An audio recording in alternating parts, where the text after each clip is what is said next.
Hi, I'm Carys and Afoko, and you're listening to Over the Top, Under the Radar, a weekly look at the stories in the news that are being over-reported and the ones that are going completely under the radar and not being talked about enough. I'm joined by a very special co-host this week, Dewi Afoko, software developer, writer, and my brother. Dewi, I will ask you how you are, but I do know how your Christmas was because we spent it together. Yeah, I'm good. I'm still recovering from whatever plague we managed to hothouse over the Christmas period. I think you brought it. I think you're of the opinion I did. I think you made me sick. I turned up with like a sniffle and then you got very sick, but now I'm sick. So I believe that you're to blame. Yeah, I mean, it's hard for me to claim that I got your thing and then you got it back off me. Don't think that's how it works, but Spreading festive cheer. But thank you for all the Christmas presents and delicious food. We had I don't know what others were doing, but we had a non-turkey roast this year because your partner did Chinese hot pot. It was amazing. yeah, I mean, if you can escape eating turkey, then I think like you've got to do it, right? You're anti-turkey. I like some weird part of me likes eating turkey at Christmas because it's like the only time you do. Oh yeah, like a sort of terrible nostalgia. Like, I mean, you're not going to choose it any other time of the year, but when it's sort of tradition, you'll go for it. I understand it, but the fact you only eat it at Christmas tells you that it's a dead meat. No one wants it. Yeah, well, I ate no turkey this year and I don't feel the worse for it. So Dewi and I have taken a look at the news agenda and each picked one story we think has been over the top and one that we think has flown under the radar. Since it's our first show back in 2026, we've tried to pick stories that we think will be covered too much or not enough across the year. So looking a little bit beyond this week's news agenda. And Dewi, you're going to kick us off. My over the top is Trump and Maduro and Venezuela. I mean, it wasn't originally going to make the cut, but like this came in like in the last week or so, and I mean, you can't ignore it, can you? Hard to ignore it, but for those who've missed it, give us a quick summary of like what the news story is. So basically, on I think it was the 3rd of January, the US managed to abduct Maduro and his wife and have managed to bring them back to, I believe, New York, where they're now awaiting trial. Yeah, basically, the US is abducting Latin American leaders. And the over the top bit from my perspective is there's suddenly been a shift of focus to reporting on like sort of military targets and sort of like military porn and showing what Venezuela has, but that's not really how we ended up here. And so I'm a bit confused as to why that's sort of something that's being focused on as much as it is. Yeah, so I mean, this story is like, it's hard to miss the story because it was like, I guess, the only thing happening in the new year. I do just want to give a sidebar that Trump's New Year's resolution was to bring peace to the world. As someone who frequently doesn't manage to achieve her New Year's resolutions, I do want to say this may be record time for failing a New Year's resolution. Just 1st of Jan, world peace, 3rd of Jan, invading countries. But okay, so yeah, it's been covered a lot. And I agree, the military porn thing is weird. It's kind of like, it's like sort of CIA propaganda, like they were in here doing this, but like, what is it that's been missed in the coverage that we're getting at the moment? So the thing that I find fascinating is the sort of watching the consent manufacturing machine just go brr and rumble on and sort of be really effective within his base. Firstly, the US never sort of acknowledged that Maduro won any elections. So it's just there's sort of some long-term thinking, which I don't think is Donald's, but like is clearly evident in some of the moves that are being made. And what do you mean by consent manufacturing, just for people who don't know? Oh, so sort of getting his base and the public on side with sort of, I guess, technically not a war, just an invasion and abduction of leader from Venezuela and potentially, if we listen to rumors, Colombia and many other places. Yeah, it could be the first of many. Okay, so what kind of consent manufacturing has been happening for those of us who aren't paying attention to like MAGA communication channels? All right, so I think it was September 2025, the US started Operation Southern Spear, which was them intercepting and blowing up drug boats, as they were called, in the Caribbean and Pacific and generally around Latin America. And this is sort of the angle with which Trump's base has sort of seemed to enthusiastically engage because they feel they're out there, they're getting the bad guys. They're these drug dealers, these narcos, these cartels, and they're cleaning up the riffraff, right? They don't want that in their country. They've been told about how these people are coming over here. So it's like a continuation of, I guess, quite a long-standing Trump arc of like anti-Latino, anti-Latin America, kind of Yeah. like, oh, drug dealers and criminals. Yeah, sort of loads of, I was going to say vague allusions, but explicitly calling them drug dealers, etc. And then, so like, it started off in September 2025, and by the end of the year, they've done 35 strikes, killing 115 people in the Pacific and Caribbean seas. This includes at least one occasion on which they did an airstrike on the boat. They didn't kill everyone, so they did another airstrike to get the survivors. I've sort of watched as this plays out amongst his base. Like I wouldn't say I'm terminally online, but I know the terms. I probably am terminally online. You're very online, I would say. You're more online than me, and I have an internet addiction. So, but also I hadn't seen this till you mentioned it. But it's like there's videos of it, right? There's like a sort of it's like a propaganda machine. Can you just explain to people like what? So they're blowing up these boats and then what? Filming it? So they're filming it. Like there's a lot with Hesketh and stuff in the media. I'm surprised you didn't see it, but I guess there's a lot going on with the US and Trump that like some stuff you just miss. Like be easy to miss them bombing Nigeria, but I mean, we may need to come back to that because I feel like that's part of the bigger picture. We can circle Random Boxing Day bombing of Nigeria. I find it really fascinating because like, it can't be Trump himself. He's just not that considered. He just does whatever. But there's definitely been like an intentional branding of what's going on because like Maduro's many of the charges are around like sort of narco terrorism and things like that. And it's like just very well established within the sort of Marga base and stuff that the issue here is these illegal drugs and these drug dealers trying to bring things into the US. And like the evidence of actual drugs they have, I think they've only really got the wreckage from one of the small boats and they just found like some marijuana packages in there. Like, so we're not talking hard drugs. We're talking drugs which you legally have within your own country. And if you were really trying to cut off drugs, you'd really be looking at Mexico, right? If we're talking about the flow of drugs to the US. Yeah, that's where the Class A's are coming from, aren't they? And that's where the biggest cartels are right now. I mean, and that's, I assume, why Mexico are suddenly, there's a lot of rumors that they're feeling concerned at the rhetoric because there's a lot of rhetoric around cartels from Trump as well. Okay, so from September, you've had this consent manufacturing, which is what, like footage of America, like the war secretary, Pete Hesketh, like blowing up boats, being like, we got the drug dealers, guys, like, and then regardless of what the drugs were. So there's been like a long tail of comms, you think, building up to this? Yeah, I feel that like, because it's not like, as I say, it was like 115 people dead across 35 airstrikes, and they've been very public with when they've done them. And they've been controversial because they contravene all, like, there's no international law or legal basis for doing it. It's just acts of state terrorism, right? Like they are blowing up boats with people who may have some marijuana. Like it's irrelevant if they have the drugs on them or not, right? It's an extrajudicial strike which they are overreaching with. But because it's been consistent and because it's been since September, this idea that something needs to be done, which like I kind of feel that sums up most of Trump's like policies and stuff. He just gets the idea amongst his base that, well, there's this issue, so we're going to have to do something about it. And the something in this case is abduct a foreign leader and, imprison him. I mean, it has kind of worked, right? Like his approval rating, which has been pretty low, has risen. And 60% of Republicans, so his base, apparently support US troops going to Venezuela. I mean, these are just like reaction opinion polls, but it does seem that the manufacturing of consent has worked. But you're right, we haven't heard much about it in the media. Like, is there any other stuff you think the coverage is missing? Primarily, that's it for me. It's that we're focused on the wrong things. Like it's more focused on the going forwards and we're not looking at how we got here because he didn't get here and get the support of his base by talking about Venezuela's military might or by discussing oil, which he now will openly admit that there's some oil going on. What was it? He said something like they'll deliver 50 million barrels of oil at market price and he'll decide how that money's spent.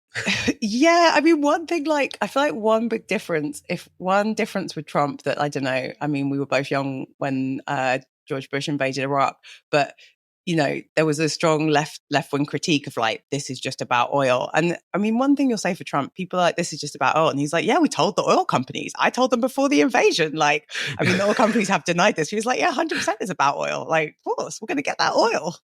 Yeah, I mean, not a master of not saying the quiet bit out loud, but I mean, that's like, you know my feelings on Trump. I don't like him at all, but like, he's box office. Like if we're going to be playing this game, then he's going to at least make it entertaining at times, although he does push things a little far for me to enjoy. Thank you to Al, Phil, and Marky Rob, who recently signed up to support the podcast on Patreon. And a huge thank you to Ben, who upgraded his membership. If you like the show and you want to keep listening to it, please support us on Patreon. Lots of work and love goes into making the show, and it's only possible because of the community of people that make a gift every month to cover our costs.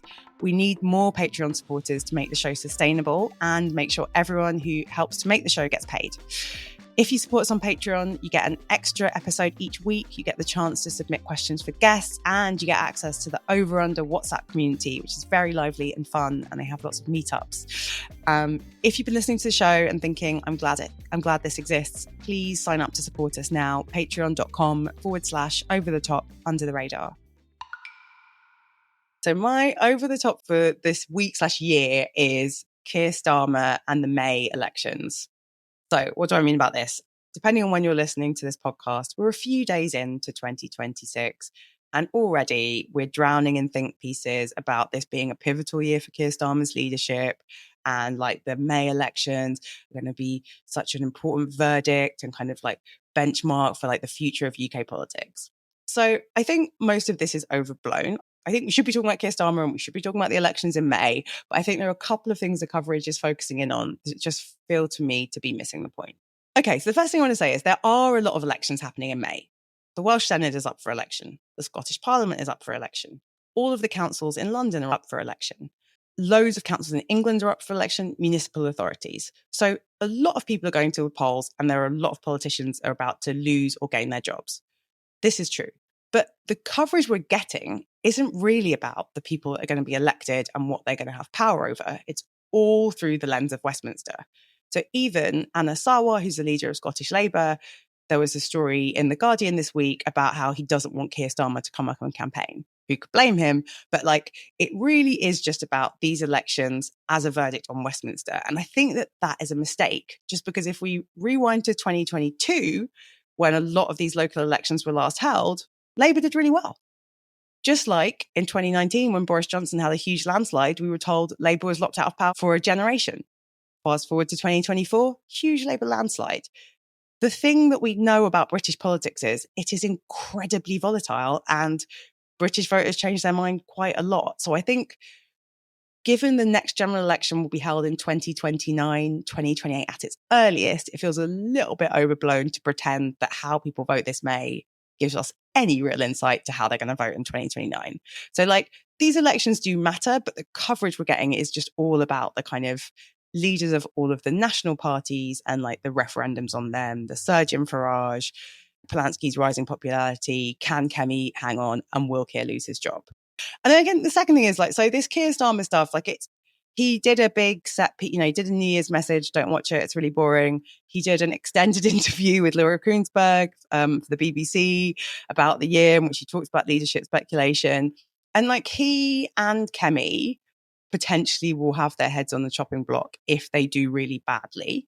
But I think that again, like at this point and for the next few months, these elections will have generated so many bad headlines for Keir that like the expectation of him doing badly will be baked in. And, you know, the latest round of speculation has come from this first YouGov poll of 2026, which has Reform as, you know, ahead in the polls, Labour behind the Tories on 17, and the Greens on 15, Lib Dems on 16. So like, all of the five big parties kind of within touching distance of each other. We're going to get polls like this and headlines like this and speculation about Keir for the next 5 months. So I guess I wonder if by the time the elections happen, it just has to not be a complete bloodbath, and then he will have outperformed expectations. I don't know. What do you think? So I think he's done for whatever happens. Same with Kemi. I can't see how either. Do you know what? If Keir could fail so badly that Kemi looks good, that's the one sort of thing that I will maybe consider. But it just feels like watching football teams where, like, you know, the manager's going to get sacked. But Alan Pardew managing your team, and you're just sort of limping along slowly, not completely failing and falling apart, but like just getting a few draws that should be wins and not losing badly enough that the manager gets fired. And there just comes a point where the wins don't feel satisfying anymore, where the wins feel like losses, because what you really want is things to get bad enough that this guy can be out of here. And I don't know what that is for Keir, because you're right, the expectations have been lowered. We're now at a point where people are looking at Reform and being like, these guys are serious. You need to take like serious consideration of them. And that's not something that should be the case in our political landscape. But It's the shifting expectations and the sort of, I don't know, once you've been stuck with this mediocrity so long, just competency looks like dazzling, right? I mean, a shame for the man he did pitch himself on competence. I mean, yeah, I think you're like, to steal your metaphor, like he's definitely lost the dressing room. Like he's not got the support of the players. But I think the other thing that I want to talk about when it comes to Keir Starmer and his leadership, because, I've, been at various Christmas drinks or like social engagements or events, there's almost a forming consensus around like super politically engaged people and Westminster insiders that like Keir Starmer and Rachel Reeves can't survive this year. And I think that, like, again, to stretch a football analogy as a non-football fan too far, like to your point, there can be like the manager can be on borrowed time, but when the manager leaves isn't about when players stop liking him, right? And I think these elections will matter. They'll matter for political momentum. They'll matter for political morale. But like Keir Starmer can be even more unpopular than he is now. Like he can be Liz Truss unpopular and he can still stay Labour leader, because the thing that makes you Labour leader is not a YouGov opinion poll. It's not even your backbenchers briefing to lobby journalists every week about how crap you are and how worried they are they're going to lose their seats. The thing that gets rid of Keir Starmer is, number one, he resigns, or number two, someone can mount a leadership challenge to him as a sitting prime minister. And in terms of Labour Party rules, since 2021, that means that person has to get 80 Labour MPs, so 20% of the PLP, to openly back their leadership challenge. And in that scenario, my understanding of Labour Party rules is Keir's still on the ballot. So, like, for Keir to leave, he either A, has to take the hint and be like, I'm harming the country. I think all of the briefing from him and his team have suggested that's not a hint he's particularly willing to take. In fact, they're briefing the opposite. If he goes, the economy will be harmed. It'll be bad for the party, bad for the country. So now you're looking at a scenario where a Labour MP or Andy Burnham, one of the people that's been talked about, has to get 80 MPs to publicly say, I think this person should be leader instead of Keir Starmer. Then Keir could resign. But if he doesn't resign, then you've got to have a leadership contest. And like, this is a plausible scenario. But I want us to be really clear. The Labour Party is not good at doing this. The Labour Party does not have a history of offing its leaders. The Tory Party is amazing at this. They knife leaders in the front, in the back. If they think someone's not going to win, it's curtains, IDS. The Labour Party, which tore itself apart when Jeremy Corbyn became leader in 2015, still managed to let him contest 2 elections. This was a leader who had a lot of popularity among the membership, but amongst like party grandees, party donors, commentariat, people thought Jeremy Corbyn was like a disaster, an existential threat. High profile Labour politicians refused to serve in his shadow cabinet. And my man still contested 2 general elections. Like, what Tory leader in recent memory has contested 2 general elections? There are a good half dozen that didn't even get to contest 1. So, like, we're asking a party that is like historically bad at defenestrating leaders to defenestrate its leader. And I haven't seen any evidence that like that's going to happen. So, like, that's kind of my main issue with the like Keir Starmer's on borrowed time. And then the second thing is like, this kind of comes down to there has to be a person, right? And if all the rumor mill and briefing is right, that there are only 4 people who are sort of Don't say Wes's name. openly, Don't say not so Wes's openly. name. It's gonna be okay. So like Andy Burnham, Angela Rayner, Wes Streeting, and maybe Shabana Mahmood. I think it's a reach, but these are the people who've let their names be floated as future Labour leaders, and they've got to have, to use the phrase you like to use, the minerals to contest Keir Starmer in the open. So I don't know what you think, but I'm just like, I think Keir could be here this time next year. I think it's plausible. Do you think he'd stay for the leadership challenge if someone got the nominations? Because I can't, like, even all those names, like I have like Mahmood, I can't even engage with. I don't like any of the others. Like, I just think you got to see the writing on the wall if you're Keir, and you've got to just be living in hope that no one issues the challenge, because no one likes you. The public don't like you. Your party don't like you. And I just can't see him beating any of them. Like, none of them have enough about them. Like, my thoughts on Wes Street, and I'm not a huge Rayner fan, but she's not the worst. What about Burnham, who's not an MP, by the way, so he also has to get a seat? Yeah. There's some logistics with Andy that people like. I mean, people are aware of it. Clive Lewis, in an interview, said he would give up his seat for Andy Burnham. It's a hypothetical, like he's not actually going to do it. But Yeah. someone has to step aside. There's already rumours there are some MPs in the Northwest that would, but there's like a little bit of sequencing around the Burnham thing. I mean, if Burnham can get it, then credit to him because he's been trying for a while, hasn't he? Like, no, no, like It's not his first contest. It's not his second contest. It would be his third, I believe. It would be his third. I I think. think it's his Yeah, third because I pretty think sure. I remember hearing him speak at the hustings. I can't, 2010. yeah, 2010, I think it was. And I was like, I wouldn't, I'm not going to vote for you. But if I wasn't going to vote for my first or second choice, I might consider you. And like, guess that's the best praise I can give him. He's been away from it long enough that he doesn't feel tainted with like everything that's on the rest of the PLP, who, I'm no fan of.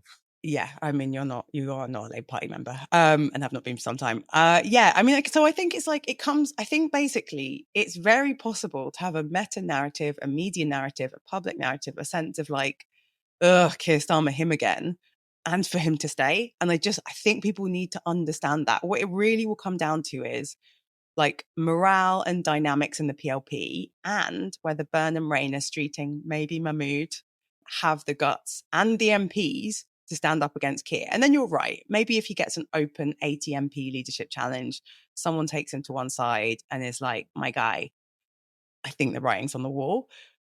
But like politicians are not historically good at knowing when it's their time to step aside. Like yeah, Thatcher didn't, Boris didn't. And also like, this is your one shot, right? Like you don't get another shot at being PM. So like, I think it will have to be pretty bad. But I also think we're asking the Labour Party to do something that is countercultural. So people should be prepared for Keir to still be Prime Minister this time next year. I'm not saying it will happen, but I would say it is a plausible scenario. But the prize is big this time. The prize is big. It's like it's not just leader of the opposition, like when Jeremy was leader and you have found all these candidates. Like you could be leading the country for like a few months, maybe. Like My under the radar for the week is Shamima Begum, one of the most high profile ISIS brides, the term given to young women who went from the UK and other countries to Syria to join IS. In 2019, she had her British citizenship stripped from her on the grounds that she was a security threat and also on the grounds that she was a citizen of Bangladesh by descent. Her parents are both originally from Bangladesh. Shamima Begum had never been to Bangladesh, and Bangladesh did say that she would not be allowed into the country or granted citizenship. So Shamima Begum was a really high-profile ISIS bride, and she has for like some time now been trying to appeal the decision to repeal her citizenship. It has like she's been in very limited headlines this week because her case is before the European Court of Human Rights. They've officially communicated to the UK government that they are looking at her appeal to see if the decision violates her rights under the European Convention for Human Rights. So this story really hasn't had very much coverage. And I guess one reason for that is that Shabana Mahmood and the current Labour government are sticking with the line that the Conservative government took in 2019, which is that Shamima Begum should have had her citizenship stripped and she shouldn't have it returned. So in that sense, like maybe there's nothing news. But I think for me, this is a story that has flown under the radar for a long time and one that we should be paying attention to for a couple of reasons. One is whilst most mainstream media outlets are not paying attention to this case, right-wing media outlets are. As part of this broader drumbeat against the European Court of Human Rights and the European Convention of Human Rights, the verdict of this case will be used to attack like left and liberal forces from the right to be like, these courts and conventions are terrible. They're letting terrorists back into the UK. And like, there are already lots of unpleasant YouTube videos like talking about how evil Shamima Begum is and how she can't be allowed back into the country. So like, this needs to be covered or at least paid attention to because like it will play out in our politics depending on what the court rule. The other thing I want to say is like, it's not something that will get political currency and it will not have an impact on how she's viewed or seen. But Shamima Begum was 15 when she went to Syria. She was a child that was trafficked and she's routinely presented as a villain. Like, do not waste your time like reading or watching some of the right-wing trash that people say about her. But like, she is not allowed to be innocent because of her identity. But she was 15 and she'd watched some YouTube videos and she went with some friends to Syria. She was then married off to someone, had 3 children, all of whom died, and like for several years has not been affiliated with IS and has just wanted to come back to the UK. And I think that she's not allowed to have been a child because that doesn't suit people's narrative, and because, it was hugely popular to strip her of her citizenship, and because she, you know, unwisely or potentially under duress gave some interviews to outlets like The Times in which she expressed support for IS. But like that doesn't take away from the fact that she was a child when she made these decisions. She couldn't smoke, she couldn't drink, she couldn't vote, she couldn't join the army, she couldn't have sex, she couldn't drive, she couldn't get married, she couldn't buy a lottery ticket, she couldn't have flown Ryanair, she couldn't buy fireworks. And now she's 26 and like she's living with the consequences of that. And I think the other thing I want to say about how she's being covered to the extent she is also that like she no longer wears hijab or niqab. Like most of the recent images and interviews of her are just like a young woman who's got like highlights in her hair, a baseball cap, wears makeup.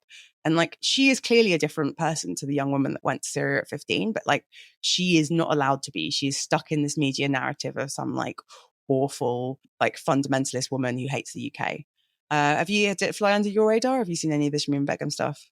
I've seen some of it, not as much as you would expect, given like, yes, it's just a tragic case, both like on a personal level and from a sort of legislative perspective, because it sets horrible precedents. But like, I don't want to move away from the fact that like this was a child, it was a 15-year-old girl. Like, I don't know what everyone here was doing or thought when they were 15 years old. I think I was probably playing RuneScape or something like that.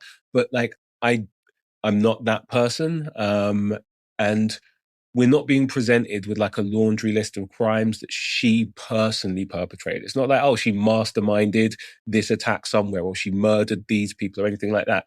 We're saying that she was affiliated with, admittedly, something classified as a terrorist organization. Why did I say it's IS? It's a terrorist, all right? Like, I don't want to catch a rap here. But like, yeah, I think it's terrible to sort of firstly strip her of her citizenship. If she's committed a crime, then bring her here and try her here. Like the citizenship's her right. It's not like, and there's a reason we call it a right. It's not a privilege. It's something that she was born with and she should have. And if she's fucked around, she can find out, but not like this. I'm glad you said that because I think it touched on a quite important point. You can believe that Shamima Begum should have her citizenship restored and not think that she should just get to come back to the UK and live consequence free. Like, she is still our responsibility. She had never been to Bangladesh.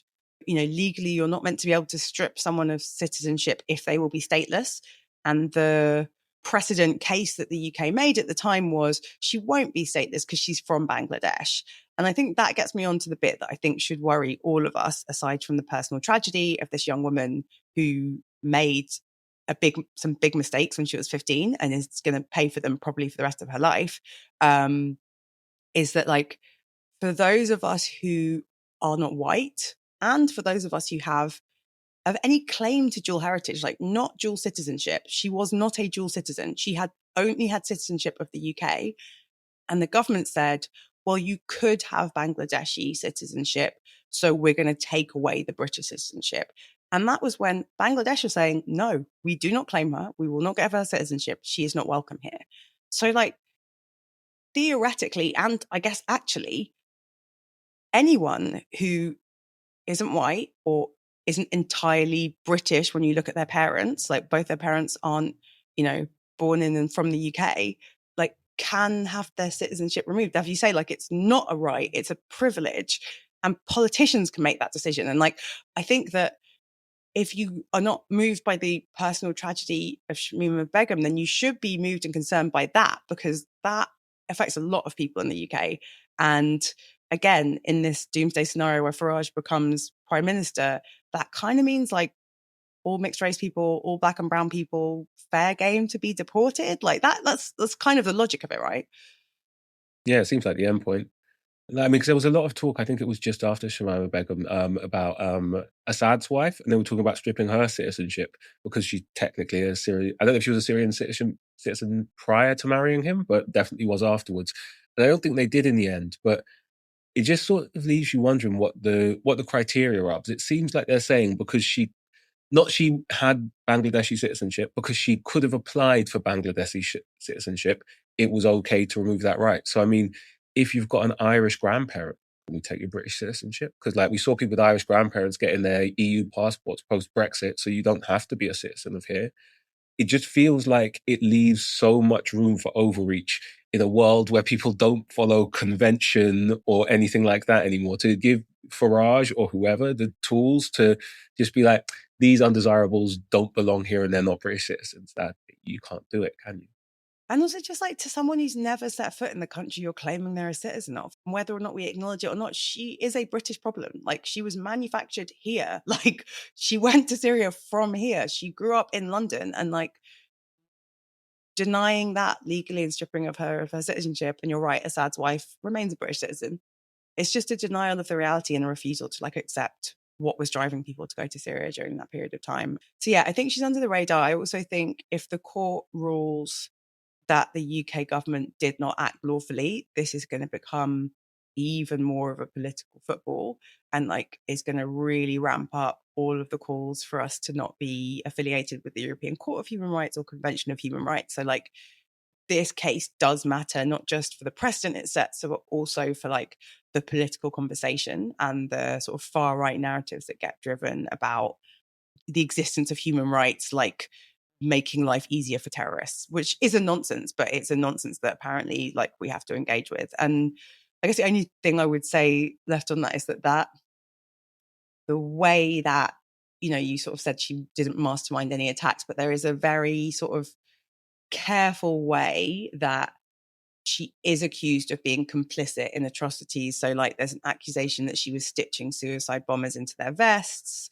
Like, as far as these like right-wing actors can, they really want to make out that she wasn't innocent. She was no innocent. And I just think for me, that idea of like, she was 15, so of course she was innocent. Like, I'm not saying she's a good person. She might be a real dickhead, but like, the reason that we have like age-based rules is that like, we can make generalizations about people whose brains aren't formed and like what they're capable of.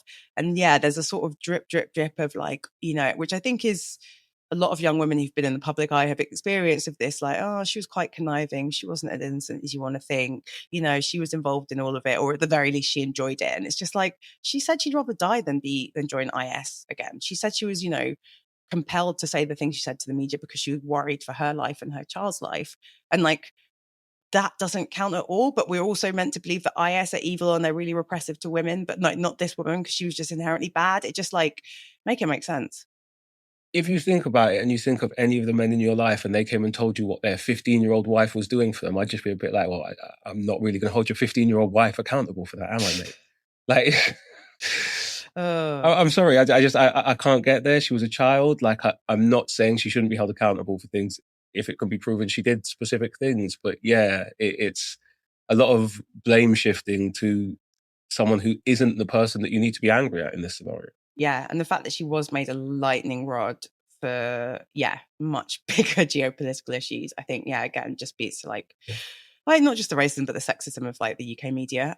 So that's my under the radar. I think this case will end up being important in 2026, regardless of the verdict, just because of the amount of like fake news peddled around it. And I really think that anyone with dual heritage should be worried about the idea that we are not British. All right, so my under the radar for the coming year is on the AI bubble and the inevitable burst that's coming, and some potential, I don't know if benefits, but there might be some positives that we get out of this AI bubble when it's all finished. Okay, say more. So like, so people who don't know about the AI bubble, can you just give a quick explanation? So basically, I assume everyone is online and so understands that AI is just, yeah, it's ubiquitous now. It's everywhere. You try and do something, you got Google trying to get you to AI search something instead of Google it. And basically, there is an inordinate amount of money being pumped into AI and LLMs and just anyone in that sphere by venture capitalists. And they're not seeing a return on it. I think it was in July of last year, 95% of organizations that had implemented it said they haven't seen any return of investment on implementing AI. This is largely sort of generative AI, right? So the sort of chat GPT like tools that are based on large language models. So that's what, when we say AI, like that's what we're basically talking about. Yeah, generally, but I guess the sort of the infrastructure around AI is a bit broader, but we'll get into that shortly. But basically, yeah, it's unsustainable. No one is making enough money for this to make sense. I think with the current spending, you'd need $2 trillion annual revenue by 2030 to justify the amount that is being spent, which, look, I'm not an economics guy. So it's a big number. And it definitely isn't a number that anyone's sort of seeing back in terms of profit. So basically, there's growing speculation among like tech experts and economists that there is an AI bubble. And it seems like at the moment it's a matter of like when and not if it bursts. Yeah, within OpenAI and within Anthropic and all the other big AI companies, there is an understanding that this just isn't sustainable. They aren't making the money to justify the investment. But as I said, that's often the case with new technologies. But using the dot-com bubble burst as an example, that meant that the US laid the majority of the fiber optic cables that they have now. And so the people that put money into websites like pets.com, they lost massively. But it meant that the infrastructure for things like Netflix and YouTube emerging was already there, because I think it was something like 90% of the cables in the US were dark by 2001. No one was using them for anything because there was just no money in the internet at the time. And so it required people to go back to the drawing board, think, how will this technology actually help us? And what does it look like when it's better? And that's where we get sort of the internet environment we have now, where people are with Facebook, YouTube, Netflix, and these websites being able to blow up. They didn't have to invest in the infrastructure in the way that previous websites did. And there's a chance that given we get a sort of strong future left-wing government or something, that we can really reap some of the benefits of the AI bubble bursting. Because it's not just a sort of new technology that we've got. Like the amount of energy and stuff these companies are using, like Microsoft reopened 3 Mile Island in the US and they've got their own nuclear reactors there. And I know nuclear is not our ideal type of energy production, but it's so much better than fossil fuel. And it's not something we as leftists would invest in. But like if there comes a time and we get to sort of take over the things that are there, there'll be a lot of energy available that just wasn't previously available. Okay, so you're not saying the bubble bursting will be good, but you're saying that the long-term consequences could be like it could be seed sown for like positive things if like not good in and of itself. It's inevitable. So I mean, it's just sort of like there is no way to sort of get the current AI industry to be something that returns the investment people have made. And also, like, at least from the reading I've done, it's like the other problem is that it feels like a bit of a Ponzi scheme at this point, because it's like there's like a few companies at the center of it, Nvidia that makes the chips, Microsoft and OpenAI, and they're all kind of just giving each other money and like hyping each other up, right? And like that's not the same as there being like a clear marketplace for like AI products and tools. Yeah, I mean, there's no way that OpenAI, for example, are going to get the return of investment they need because enough people subscribe to ChatGPT to ask it random questions about how they're feeling. But like there is within the sort of tech industry, there's data centers, there's energy, there's chip manufacturing, and it is kind of, they all feed into each other. But within that, they're generating the infrastructures that we can have more capacity to make more memory and more chips and have more energy available. And yeah, I think there's potentially a positive in there. A bit analogous to the railway craze in the 1840s in the UK. We built the majority of, like, I think the majority of railways were built then. And then when the bubble burst, after it was like 70% of the stock market at one point, it was very painful for everyone. But we still have a lot of railways. We do have a lot of railways. This is me trying to be positive. Yeah, no, I like it. It's upbeat. I did say, like, can we have something upbeat? Because Shamima Begum isn't. Like, I think, yeah, it's an interesting one, right? Around, I mean, sidebar, we really do need to invest in rail infrastructure that isn't high-speed rail, if most of our infrastructure is that old. But, like, given the realities of capitalism and the technology industry that we have, like, yeah, what are the potential things that we could make from the AI bubble bursting? So I like that in terms of longer term thinking.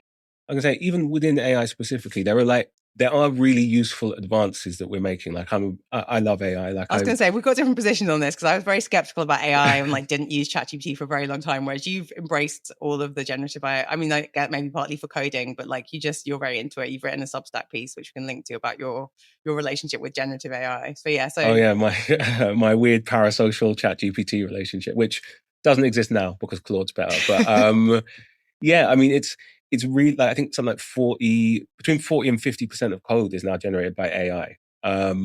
that puts us in a position where the people that we did have previously developing software don't need to be doing that, and we're automating something that people might want automated. We're not sort of like the idea that the use of AI is to make art or something. People enjoy doing that. Let's let people keep doing that. Let's find the things that it would be useful for us as a society to use AI for, and use it for that. Like passing medical data and stuff. It's really good at predicting when people need tests for certain things and detecting cancer and stuff like that, because it can take a large data set and look at it in so many different ways in a fraction of the time it takes a person to. And that's fundamentally not what we're using AI for the majority now. When you can log on to X and Grok will let you ask it to take the clothes off of a woman that's posted her picture, and it will happily do it and then post it on the internet for everyone to see. It's the current uses of AI are absolutely terrible, but I hold hope that within the technologies and infrastructure we're producing, there is something that could, be meaningful and positive for humanity going forwards. Like, you have to hang on to that as a leftist, don't you?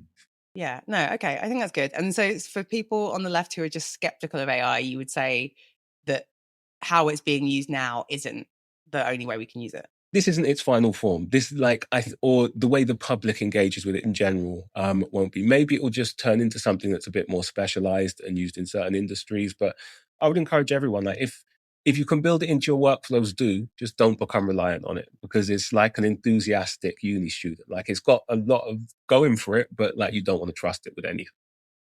Yeah, which I guess comes like my thing about AI isn't that like I don't think the technology is exciting, but it's more that it's, can we trust it? And again, it's like a few companies that are building it, and those companies aren't great. I'd say Anthropic are quite good. OpenAI and Sam Altman are very dodgy, as obviously it started off open source and then it was just, their little It was a baby. But like, non-profit and that's now about making a lot of money, isn't it? precisely, although it doesn't even make that much money, it just takes people's money and then turns it into, I don't know, pollution and environmental damage. But like Anthropic, for instance, they've got a much better business. Well, they're much more open with what they're doing. Like, I think there was a cyber attack committed somewhere, and they used Claude to do it. And then Anthropic's position as well, they just release how it was done, and then people can patch their security accordingly. Not sort of an open AI style thing where they were just like, it wasn't really us. But you did mention the environmental damage. So like there are still real questions around that side of things, just because AI is so intensive in terms of the compute that it uses, and like it requires a lot more to power it. Is that the right way Yeah, of saying it? it's not green and it's awful, and you really shouldn't use it if you're worried about the environment. But I like it and it's useful and it's a problem. And it really is a sort of double-edged sword. It's kind of like if I talk about veganism or something, it's like, you guys have a very good point. I just cannot engage with it, or I'd have to agree with you. Okay, so it's not okay. So it isn't ethical to use AI, or it is ethical? I think it's kind of like all environmental issues, right? Like, is it ethical to get on a plane or get an Uber? Like, to some extent, no, but like, what are we doing? What's the aim here? Yeah, I think Zach Balansky's had a good line on that, of like he talking about, that realistically all of these things have to be addressed at like a national and international level. And like Zach Clancy has quite a good line where he's like, I do all of those things because I don't want to be attacked by the media, but I'm not telling you have to do those things in order to be. And I guess that's where we get back to like, in the hands of a progressive or like left-wing government, the way we'd use AI would be very different. And I guess we're just hoping for that government to come, just Yeah, manifesting it for. maybe it's Zach. I rock with Zach. Like, Yeah, well, no, I mean, could I'm be not a that. green member or anything, but like, he's right. He's right. Yeah, maybe it's Zach, maybe it's someone else. But yeah, the idea that there is potential in these things just because the people developing them now aren't doing the right things with them. I think that's a good note to end on.